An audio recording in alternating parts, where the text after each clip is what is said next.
Hello అందరికీ, ఆంధ్ర స్టైల్లో సాంబార్ ఎలా చేసుకోవాలో చూసిద్దాం రండి. 2 గ్లాసుల కందిపప్పు కడిగి నానబెట్టుకోవాలి. చింతపండు కూడా నానబెట్టుకోవాలండి. దోసకాయ, ములక్కాయ, సాంబార్లోకి కావాల్సినన్ని చూడండి. వంకాయ, పోపు వేసేసుకున్నాం. తాలింపు గింజలు, ఎండుమిర్చి. బ్యాచిలర్స్ కూడా ఈజీగా చేసుకోవచ్చండి. చాలా టేస్టీగా ఉంటుంది మా అత్తయ్య చేసే సాంబారు. కరివేపాకు, ములక్కాయ, క్యారెట్, బెండకాయ, పచ్చిమిర్చి, ఆనియన్స్ అన్నీ వేసేసుకుందాం. టమాటా ఇప్పుడే వేసుకోకూడదు, మెత్తగా అయిపోతుంది.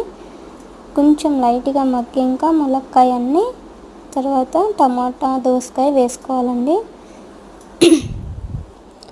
ఇప్పుడే వేసేసుకుంటే మెత్తగా అయిపోతాయి కాబట్టి కొంచెం పసుపు వేసుకోండి, మంచిగా మగ్గుతాయి.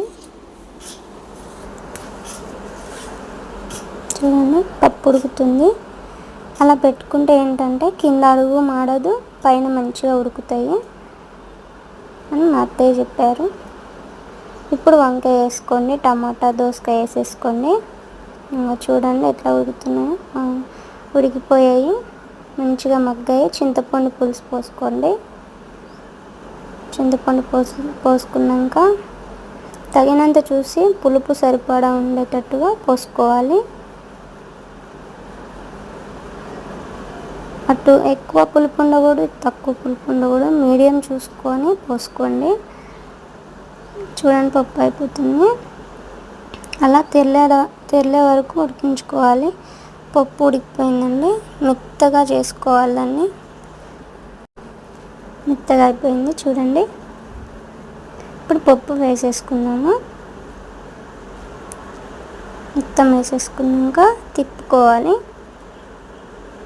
తిప్పుకున్నాక మంచిగా తెల్లేదాకా ఉడికించుకోవాలి.